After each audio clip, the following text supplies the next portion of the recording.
Congress President Sonia Gandhi ji,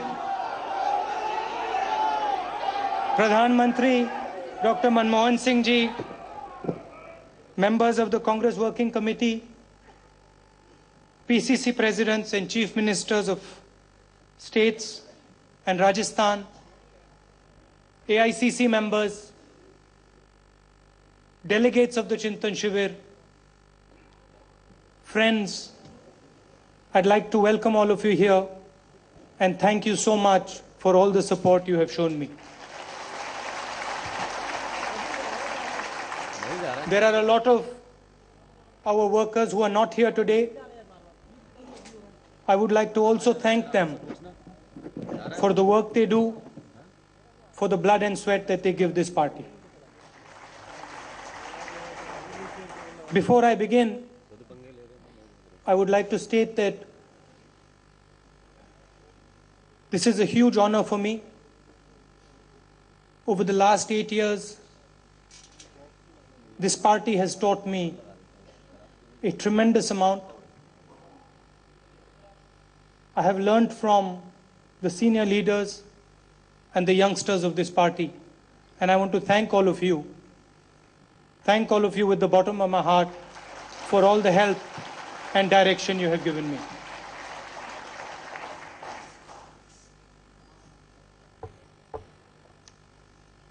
There are people in South India who would like me to speak in English, and there are people in North India who would like me to speak in Hindi. And as is the tradition, I will speak in English and then I will speak in Hindi.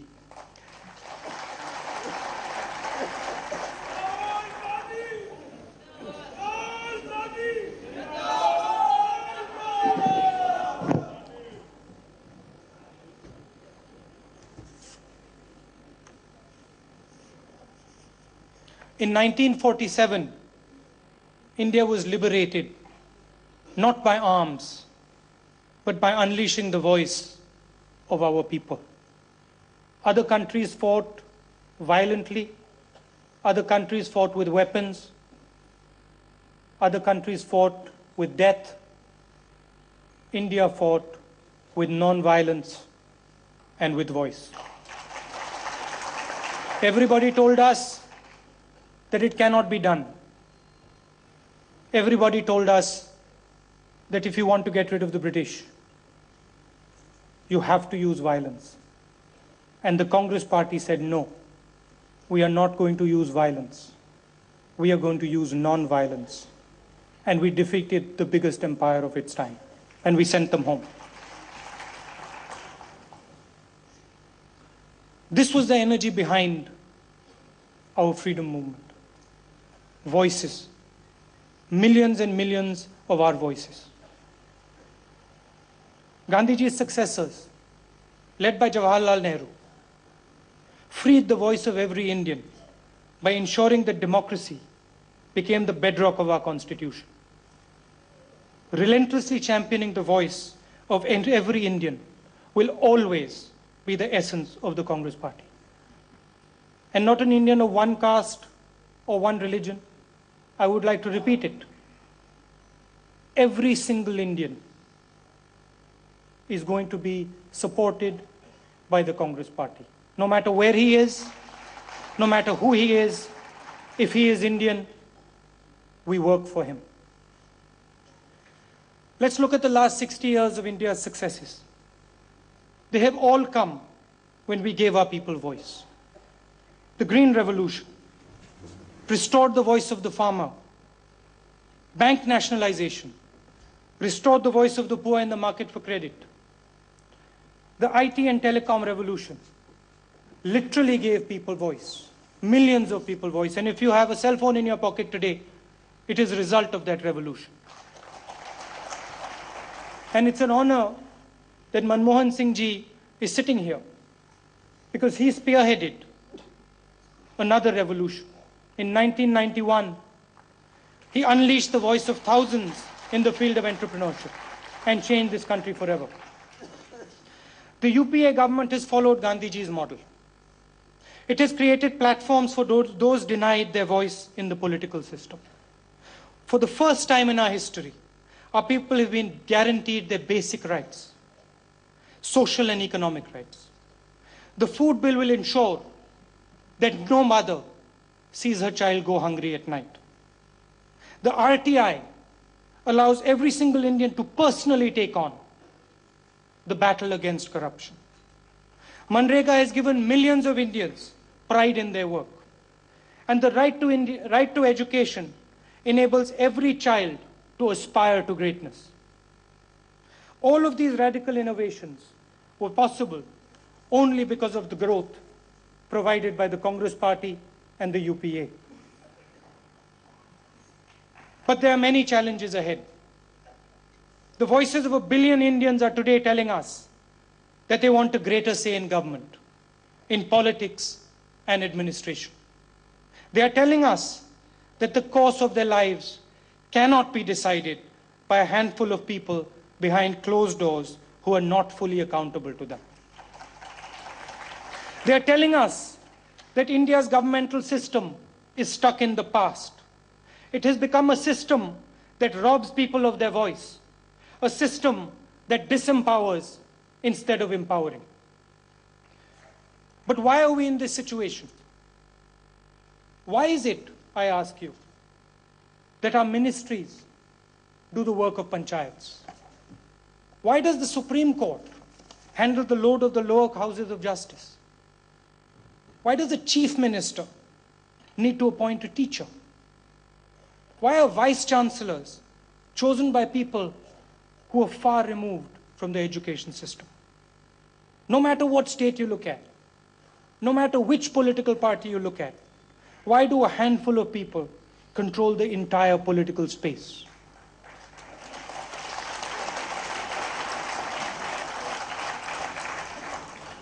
Power is grossly centralized in our country. We only empower people at the top of a system. We don't believe in empowering people all the way to the bottom. Every single day, I meet people who have tremendous understanding, deep insight, and no voice. And all of us meet them. They're everywhere. But almost always, they are kept outside our system. No one can hear their voice. No matter how much they try to speak, no one listens. And then I meet people holding high positions with tremendous voice, but with no understanding of the issues at hand. Why does this happen? Why does this happen?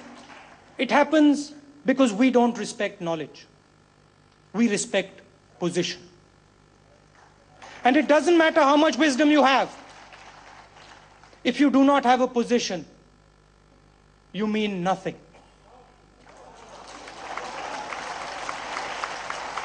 This is the tragedy of India. Why is our youth angry? Why are they out on the street? They're angry because they're alienated. They're excluded from the political class. They watch from the sidelines as the powerful drive around in their lal battis. Why are women suffering? Because their voice has been trampled upon by people with arbitrary power over their lives. Why are the poor confined to powerlessness and poverty? Because decisions regarding their lives and the services they need are taken by people far away, answerable to them only in theory. Until we start to respect and empower people for their knowledge and understanding, we can't change anything in this country. All our public systems, administration, justice, education, political systems, all of them are designed to keep people with knowledge out. They're all closed systems. Their design promotes mediocrity, and mediocrity dominates. Mediocrity dominates discussion, while the voices of insight and thought are crushed by the loudness of those who possess neither understanding nor compassion. Success in these systems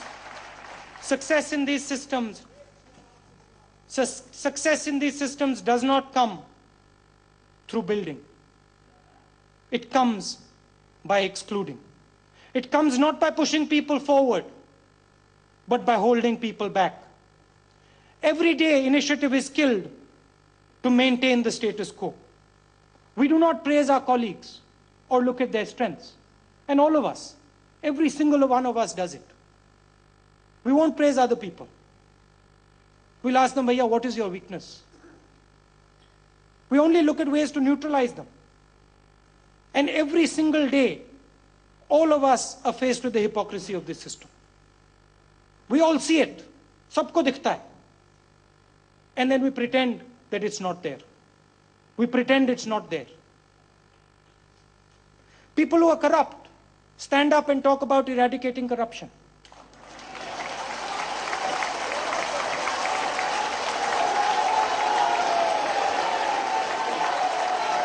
People who are corrupt talk about eradicating corruption.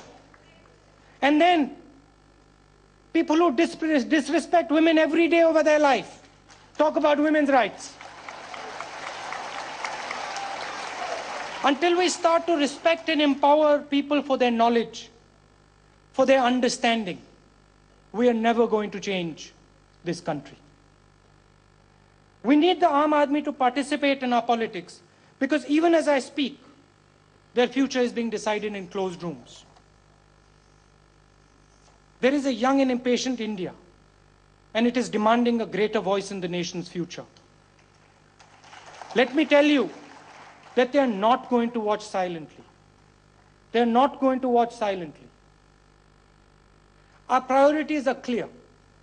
The time has come to question the centralized, unresponsive and unaccountable systems of decision-making and governance, administration and politics. The answer, a lot of people say, we need to run these systems better. The answer is not in running these systems better. The answer is to completely transform these systems. We have to rethink these systems and we have to transform them completely. Yet, I am optimistic. I'm not pessimistic. I'm very optimistic. And I'm going to tell you why I'm optimistic. I'm optimistic because we have already put the building blocks of this revolution in place. And to a big degree, I would like to thank the Congress President, the Prime Minister, and the Congress Party for putting these building blocks in place. Let me tell you what these building blocks are. First of all, India is more connected today than it has ever been. We have the networks of roads, information, communication, people, and media for new ideas to emerge, for them to develop and take flight. It is no longer possible to limit an idea whose time has come. Aadhaar, let me speak about Aadhaar. It gives us an unprecedented mechanism to recognize the unique journey and aspiration of every single Indian, no matter where he is. Direct cash transfer is going to allow us to respond to these dreams with an empowering delivery system. My father used to speak about 15 paisa to the rupee reaching the people. And we today are preparing a system that is going to answer that question. We're going to answer that question. And 99% of our people's money can go to them. It is a revolution. It is a revolution. And no other country has done it. And we are preparing that revolution. We prepare the revolution, and our opponents say the Congress Party is bribing the country. Giving the people their due is now called bribing the country. They say it because they're scared. They understand what Aadhaar can do. They understand what cash transfer can do. And most importantly, they understand what people in the Congress Party, what the thinking in the Congress Party can do. Panchayati Raj and the women's self-help movement, they have given us the platform to transform our democracy. The balance of power in national decision making must shift away from Delhi and the state capitals to the panchayat and to the ward. And the Congress party must continue to wage a relentless battle to overcome social prejudice and discrimination against women, Dalits, minorities, and tribals. I am optimistic because of the building blocks, but I am most optimistic and excited because I see the energy, the passion, and capability of our youth. We need to respond to their urgent demand for jobs now. Our institutions of learning and training must respond first and foremost to preparing youth at scale for the best jobs in the world. Equally, decisions that matter to creating jobs need to be further liberated from irrational red tape and outdated laws, so that the tremendous energy of India's youth can be fully unleashed.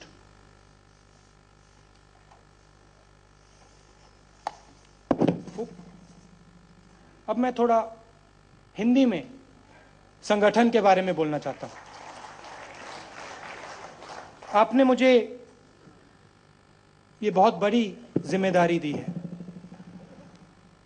और ये party कहलाती है, मगर सचमुच में ये एक परिवार है। इस बात को आप मानते हैं? ये हिंदुस्तान का, शायद दुनिया का सबसे बड़ा परिवार है और इसमें, हिंदुस्तान में सब लोग अंदर आ सकते हैं। आपको क्या लगता है, बदलाव की जरूरत है या नहीं है? तेजी से बदलाव की जरूरत है, मगर सोच समझ के बदलाव की जरूरत है और सबको एक साथ लेकर बदलाव की बात करनी है और बदलाव लाना है। प्यार से करना है, सोच समझ के करना है और आपकी आवाज को सुनकर करना है, सबकी आवाज को सुनकर करना है।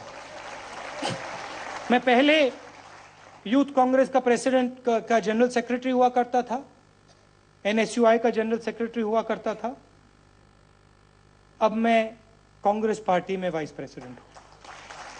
आपको यह लगना नहीं चाहिए कि राहुल गांधी सिर्फ युवाओं की बात करता है। राहुल गांधी का परिवार youth Congress, NSUI, Congress party, महिला कांग्रेस, सब के सब है और आज से राहुल गांधी सबके लिए काम करेगा।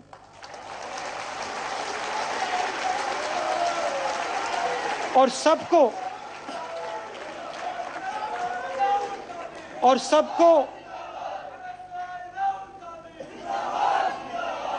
कांग्रेस पार्टी राहुल गांधी और सबको, और मैं आपको वायदा करना चाहता हूं, सुनिए, और मैं आपको वायदा करना चाहता हूं कि मैं आप सबको एक ही आंख से, एक ही तरीके से देखूंगा, चाहे वो यूथ कांग्रेस का हो, चाहे वो बुजुर्ग हो, चाहे वो इनएक्सपीरियंस्ड हो, एक्सपीरियंस्ड हो, महिला हो, जो भी हो।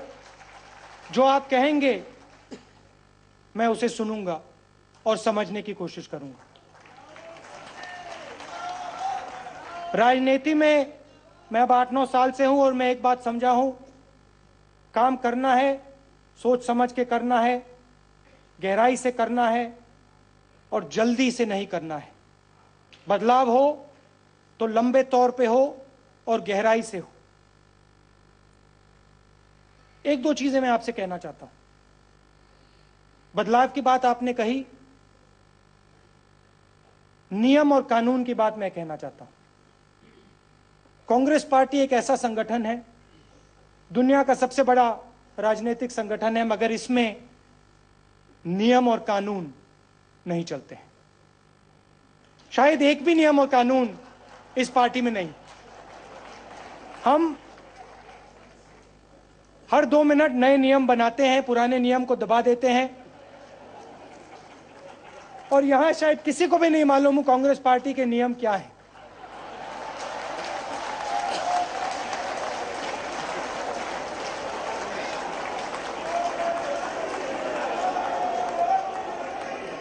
मजेदार संगठन है। कभी कभी मैं पूछता हूं अपने आप से, भैया ये चलता कैसे है, ये इलेक्शन कैसे जीतता है, ये बाकी पार्टियों को खत्म कैसे कर देता है। समझ नहीं आती है बात, मगर इलेक्शन के बाद धड़ाक से कांग्रेस पार्टी जीत गई। वर्कर खड़ा हो गया, नेता खड़े हो गए। शीला जी मुझे कह रही थी कि भैया पता नहीं क्या होता है, इलेक्शन के पहले सब खड़े हो जाते हैं और धड़ाके से लड़ जाते हैं। ये गांधी जी का संगठन है, इसमें हिंदुस्तान का डीएनए भरा हुआ है। बाकी संगठन और जो हमारे विपक्ष के हैं, जो हमारे विपक्ष के हैं, वो समझते नहीं है इस बात को। वो देखते हैं, वो कहते हैं भैया ये हो क्या रहा है, ये क्या कह रहे हैं लोग। कोई कहता है भैया मैं किसी एक जात की पार्टी हूं, कोई कहता है मैं किसी एक धर्म की पार्टी हूं, और कांग्रेस पार्टी कहती है भैया हमारी तो डीएनए हिंदुस्तान की है। हम ना जात पहचानते हैं ना धर्म पहचानते हैं, हम सिर्फ हिंदुस्तान की डीएनए पहचानते हैं। सब के सब हैं इसमें। तो नियम और कानून की जरूरत है, पहली बात। दूसरी बात, हम लीडरशिप डेवलपमेंट पर फोकस नहीं करते। आज से 5-6 साल बाद ऐसी बात होनी चाहिए कि अगर किसी स्टेट में हमें चीफ मिनिस्टर की जरूरत हो, तो जैसे पहले फोटो हुआ करती थी कांग्रेस पार्टी की, 40 फोटो होती थी, नेहरू जी, पटेल, आजाद, जायंट्स हुआ करते थे। उनमें से कोई भी देश का प्रधानमंत्री बन सकता था। यह बात हमने करनी है। हमें 40-50 नेता तैयार करने हैं जो देश को चला सके, सिर्फ प्रदेश को नहीं, देश को चला सके। 40-50 नेता ऐसे तैयार करने हैं हर प्रदेश में। हमारे पास 5, 6, 7, 10 ऐसे नेता हों जो चीफ मिनिस्टर बन सकें, और हर डिस्ट्रिक्ट में यह बात हो, हर ब्लॉक में यह बात हो। और अगर कोई हमसे पूछे भैया कांग्रेस पार्टी क्या करती है, कांग्रेस पार्टी हिंदुस्तान के भविष्य के लिए नेता तैयार करती है। कांग्रेस पार्टी सेक्युलर नेता, ऐसे नेता जो गहराई से हिंदुस्तान को समझते हैं, जो जनता से जुड़े हुए हैं, वैसे नेता तैयार करती है। ऐसे नेता तैयार करती है जिनको हिंदुस्तान के सब लोग देखकर कहते हैं भैया हम इनके पीछे खड़ा होना चाहते हैं।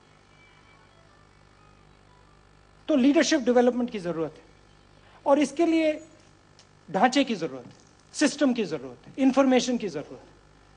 क्योंकि यहां पे जो नहीं होता है, इसलिए नहीं होता है कि कोई चाहता नहीं है, इसलिए नहीं होता है क्योंकि सिस्टम नहीं है।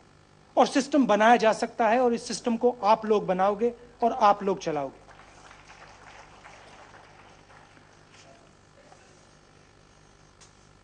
हम टिकट की बात करते हैं। जमीन पे हमारा कार्यकर्ता काम करता है। यहां हमारे डिस्ट्रिक्ट प्रेसिडेंट बैठे हैं, ब्लॉक प्रेसिडेंट्स हैं, ब्लॉक कमेटीज हैं, डिस्ट्रिक्ट कमेटीज हैं। उनसे पूछा नहीं जाता है। यहां डिस्ट्रिक्ट प्रेसिडेंट हैं, टिकट के समय उनसे नहीं पूछा जाता, संगठन से नहीं पूछा जाता। ऊपर से डिसीजन लिया जाता है भैया इसको टिकट मिलना चाहिए। होता क्या है, दूसरे दल के लोग आ जाते हैं, चुनाव के पहले आ जाते हैं,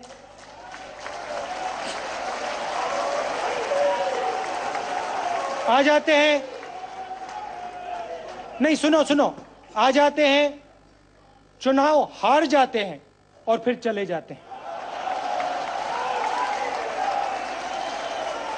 और हमारा कार्यकर्ता कहता है भैया, वो ऊपर देखता है, चुनाव से पहले वो ऊपर देखता है, ऊपर से पैराशूट गिरता है, धड़ाक, नेता आता है, दूसरी पार्टी से आता है, चुनाव लड़ता है, फिर हवाई जहाज में उड़ के चला जाता है। ये बदलना है। सबसे पहले कांग्रेस पार्टी के कार्यकर्ता की इज्जत होनी चाहिए, और सिर्फ कार्यकर्ता की इज्जत नहीं, और सिर्फ कार्यकर्ता की इज्जत नहीं,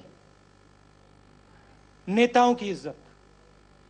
नेताओं की इज्जत का मतलब क्या है कि अगर नेता ने अच्छा काम किया है, अगर नेता जनता के लिए काम कर रहा है, चाहे वो जूनियर नेता हो या सीनियर नेता हो, जितना भी छोटा हो, जितना भी बड़ा हो, अगर वो काम कर रहा है तो उसे आगे बढ़ाना चाहिए। अगर वो काम नहीं कर रहा है, तो उसको कहना चाहिए भैया आप काम नहीं कर रहे हो।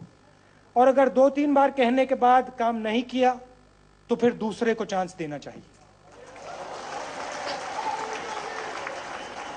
और अंत में जो हमारे ही लोग हमारे खिलाफ खड़े हो जाते हैं, चुनाव के समय इंडिपेंडेंट खड़े हो जाते हैं, जो इंडिपेंडेंस को खड़ा कर देते हैं, उनके खिलाफ एक्शन लेने की जरूरत है।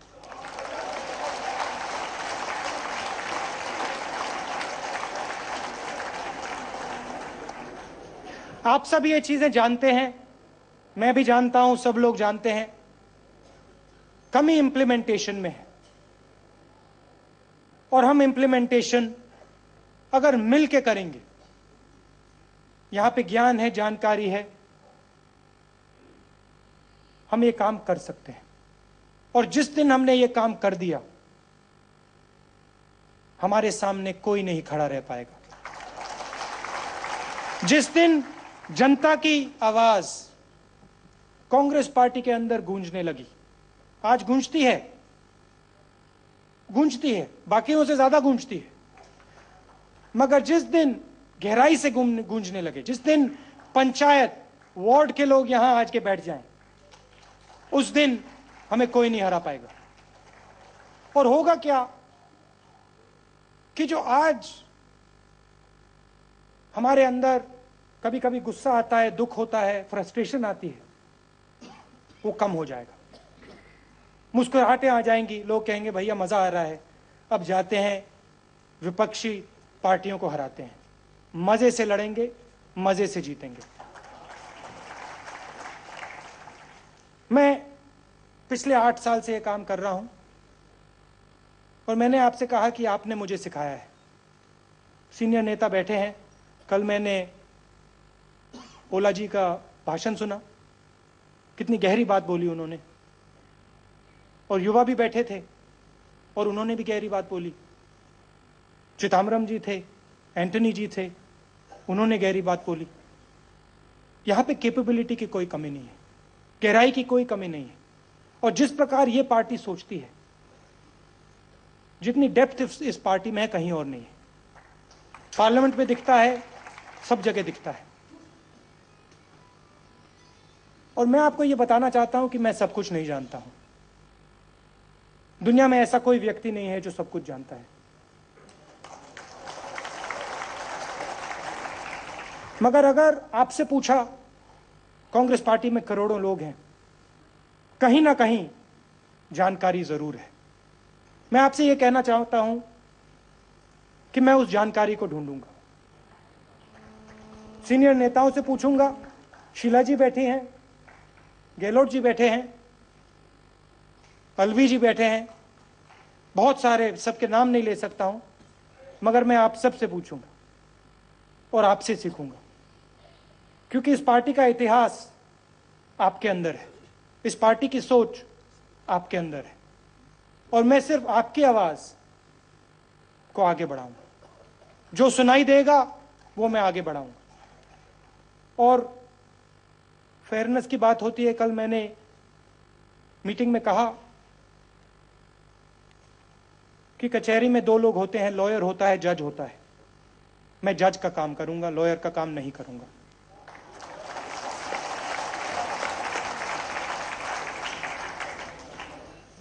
अब मैं वापस थोड़ा अंग्रेजी में बोलना चाहता हूं, क्योंकि साउथ इंडिया के लोग कह रहे होंगे भैया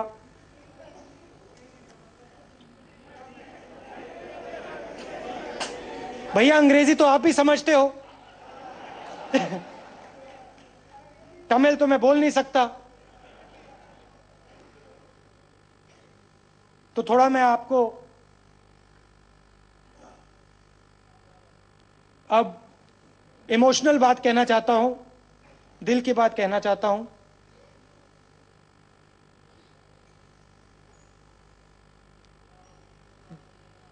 This morning, I got up at night. 4 o'clock in the morning, I got up and went to the balcony. I thought, now, you have a big responsibility in front of you. And people are standing behind you. People are standing on your side. It was dark. And it was cold. And I decided I was not going to tell you only what you wanted to hear. I decided I was going to tell you a little bit about what I feel.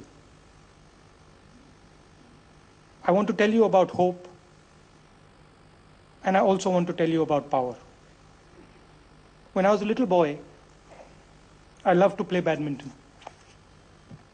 I loved it because it gave me balance in a complicated world. I was taught how to play in my grandmother's house by 2 policemen who protected my grandmother. They were my friends. Then one day, they killed my grandmother and took away the balance in my life. I felt pain like I had never felt before. And many of us have experienced this, so you'll understand what I'm saying. My father was in Bengal, and he came back. The hospital was dark, green, and dirty. And there was a huge crowd screaming outside. They were very angry. And as we entered, they were screaming and shouting. It was the first time in my life that I saw my father crying. He was the bravest person I knew. And yet, I saw him cry. I could see, I was his son, I was small, but I could see that my father was broken. They had taken away his mother, and he was broken. In those days, our country was not what it is today. In the eyes of the world, we had nothing. We were worthless. We didn't have money. We didn't have cars. Everybody said we were a poor country. Nobody thought about us. That same evening, I saw my father address the nation on television.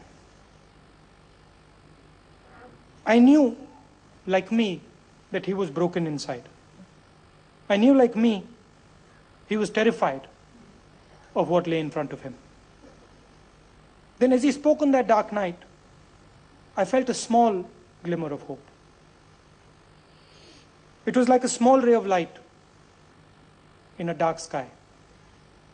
I can still remember what it felt like, and I think if you think back, a lot of you will also remember it. The next day, I realized that many people had seen it as well. Today, as I look back, and I've had a political career now of 8 years, I'm 42 years old. Today, as I look back, I can see that it was that small ray of hope in the darkness that helped change India into what it is today.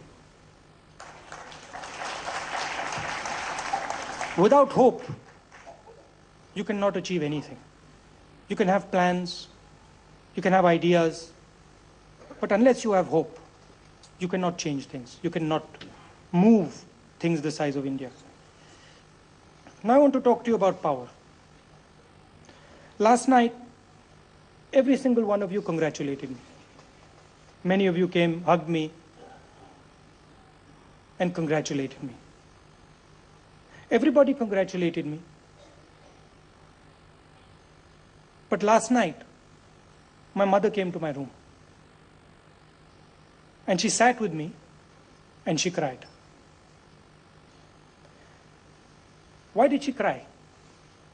She cried because she understands that the power so many people seek is actually a poison. She can see it because of what it does to the people around and to the people they love. But most importantly, she can see it because she is not attached to it. The only antidote to this poison is for all of us to see it for what it really is and not become attached to it. We should not chase power for the attributes of power. We should only use it to empower the voiceless.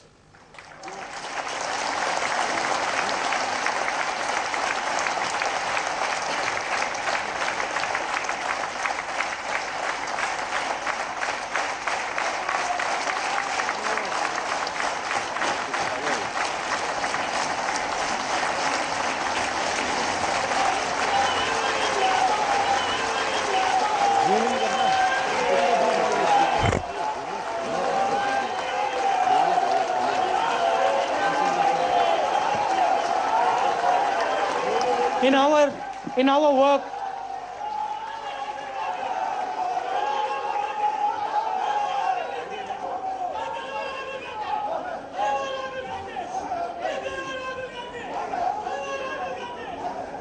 it is my mother's experience of a lifetime.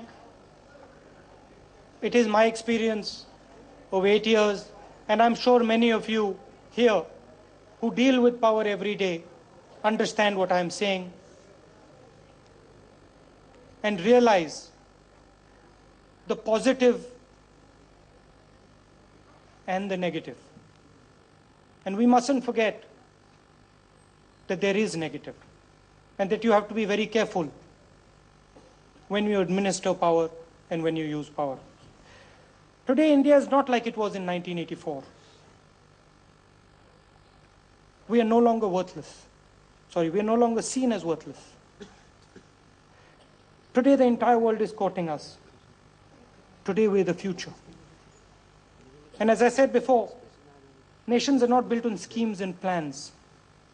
They're raised on a foundation of hope.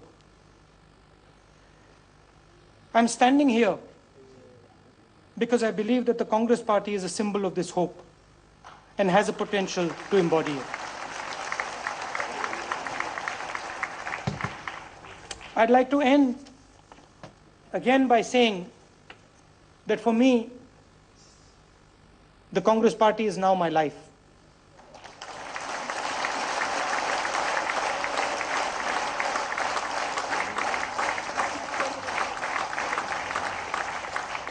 The people of India are my life.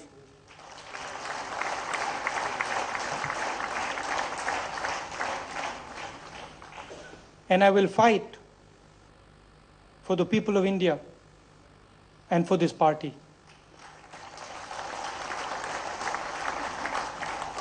I will fight with everything I have. And I invite all of you to stand up and take on this fight. Thank you.